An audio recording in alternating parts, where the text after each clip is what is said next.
sur le premier numéro de votre émission Mon entreprise. Et nous nous plongeons directement dans le monde entrepreneurial. Nous nous plongeons dans le monde de l'agro-business.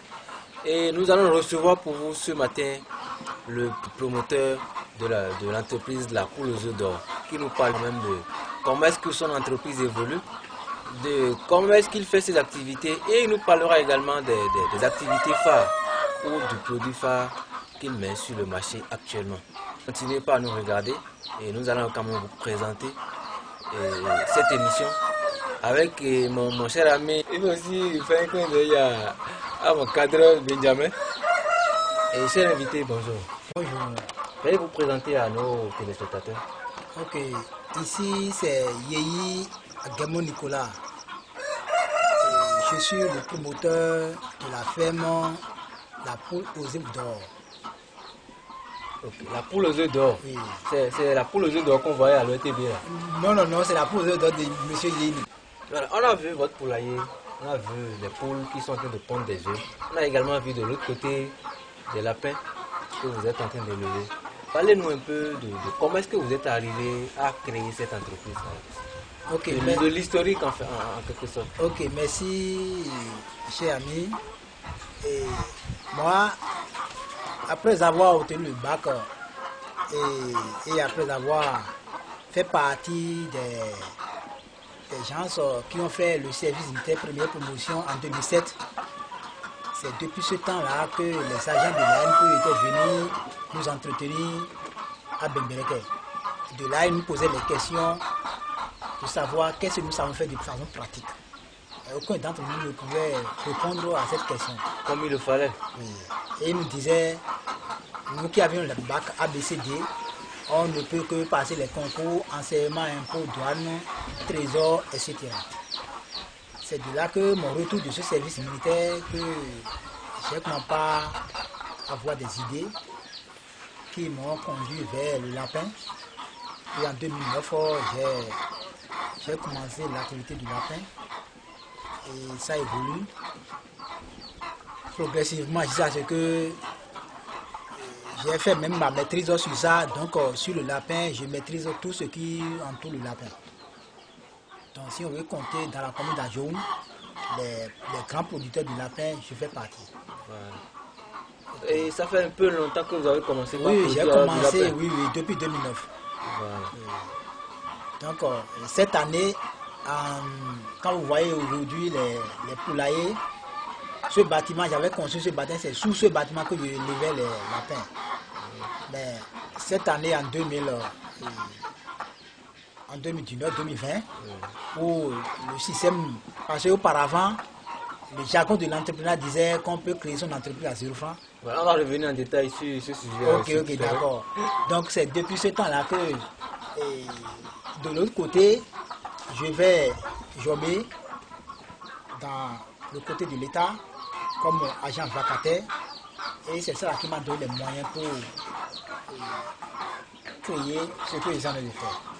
Donc cette année où les choses ont changé, où le système a tourné autrement, où on parle du système des aspirants du secondaire, où le test a privilégié ce que ce test a pu privilégier. C'est ça qui m'a tourné autrement. Et moi-même, je me suis posé la question, quelle activité je peux entreprendre aujourd'hui qui peut me nourrir de façon hebdomadaire, hebdomadaire et puis mensuelle. Je me suis dit, c'est de là que je me suis tourné vers la poule pondeuse, où depuis le 28 octobre passé, j'ai pris ces poules que vous allez le voir, des poussins d'un jour. C'est moi-même qui les ai élevés, je n'ai pas, aucun technicien n'était pas venu ici pour me donner son apport. Donc pour dire vrai, bien que vous avez été enseignant, vous avez aussi une passion pour l'entrepreneuriat. Oui, très bien, une grande passion pour l'entrepreneuriat. Dites-moi, est-ce que sans avoir une passion pour l'entrepreneuriat, quelqu'un qui souhaite entreprendre peut réussir? Oui, même si tu n'as pas une passion et tu as des objectifs par rapport à ce que tu veux faire, je crois que tu peux réussir. Il faut avoir un objectif. Il faut avoir un but visé. Là, tu peux gagner. Mais quand tu n'as pas un objectif à atteindre, tu peux échouer banalement. Et dites-nous, on vous a vu élever des poules. Quel est le chiffre d'affaires que fait votre entreprise, la poule aux œufs d'or, de façon, je vais dire, hebdomadaire ou de façon annuelle? Bon, si je suppose que cette activité a commencé, ça n'a pas encore fait un an. Non, mais non, en termes de mois, quel est le chiffre d'affaires que vous arrivez à générer? Ok. Et actuellement, où je suis déjà à 8 plateaux par jour, et comme je suis tout au début, le plateau c'est à 1300 les petits œufs et 1400 les moyens là. Donc quand je fais tout, je me trouve balalement à 13 000, 14 000 francs par jour. Sans oublier les dépenses aussi que ça implique. Oui. Mais est-ce qu'en le faisant, avec les dépenses que ça implique, avec aussi le rendement qu'on obtient, est-ce que celui qui fait une activité pareille peut arriver à se nourrir, peut arriver à nourrir sa famille, et peut arriver à s'en sortir? Évidemment, évidemment. Vous voyez, en toute chose, la manière dont ce que vous entreprenez arrive à s'accroître, c'est de cette manière que les gains journaliers s'accroissent aussi. Quand tu commandes petit, c'est que tu dois avoir les gains petits, et dès que les gains là, tu réunis ces gains là, progressivement les gains augmentent, c'est-à-dire que tu vas devenir un grand entrepreneur, et puis les moyens existent, et puis tu ne sais même pas comment les gérer. Et combien de têtes vous arrivez à gérer avec ce poulailler? Oui, bon, j'ai commencé avec 330 têtes.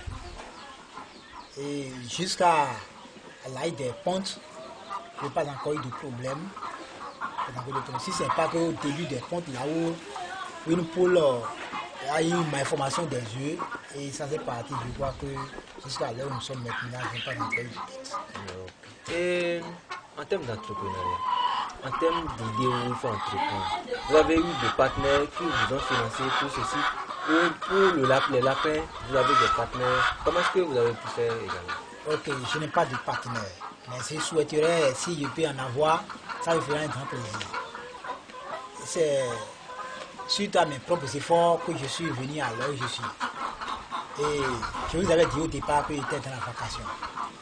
Et le peu que j'ai trouvé là-bas, je sais que essayer de ménager avec ça et avoir le souci de sauvegarder le côté entrepreneuriat, et c'est ça qui m'a amené à ce niveau.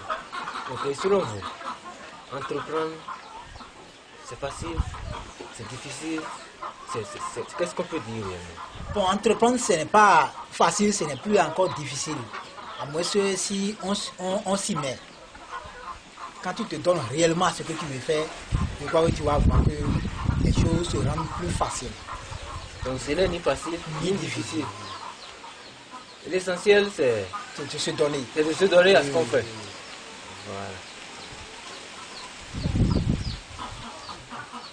Voilà. C'est à nous de commencer. Ok. Pour finir, est-ce que vous avez un appel à lancer à ceux qui désirent être vos partenaires? Ou est-ce que vous avez un appel à lancer aux jeunes qui désirent entrer dans le monde entrepreneurial ou aux jeunes qui sont déjà entrepreneurs? Ok, votre question est à deux volets. Pour le premier volet qui est pour les partenaires, vraiment, je leur demande de penser à nous qui sommes déjà en activité, et qu'on voit déjà à l'acte, qu'ils pensent à nous pour nous aider à ce que là où ce que nous produisons puisse s'élargir. Parce que là où je suis maintenant, je suis dans l'idée d'agrandir, mais les moyens nous limitent. Si je peux avoir un partenaire, ça me ferait un grand plaisir. Pour les jeunes comme moi, qui ont des diplômes, maîtrise, licence, master, voire doctorat, que chaque fois on attend l'État. L'État, c'est vous et moi. Et aujourd'hui, vu la lutte des choses, l'État veut que nous, les jeunes, qu'on essaie d'entreprendre, qu'on essaie de faire quelque chose, de créer, d'avoir une idée sur laquelle nous allons nous appesantir et mûrir des réflexions par rapport à l'idée, et l'idée va grandir pour devenir un projet. C'est ce que le souhait de l'État aujourd'hui, c'est ça. Donc je demanderai à tous les jeunes de chercher à avoir une idée et de mener des réflexions par rapport à cette idée pour que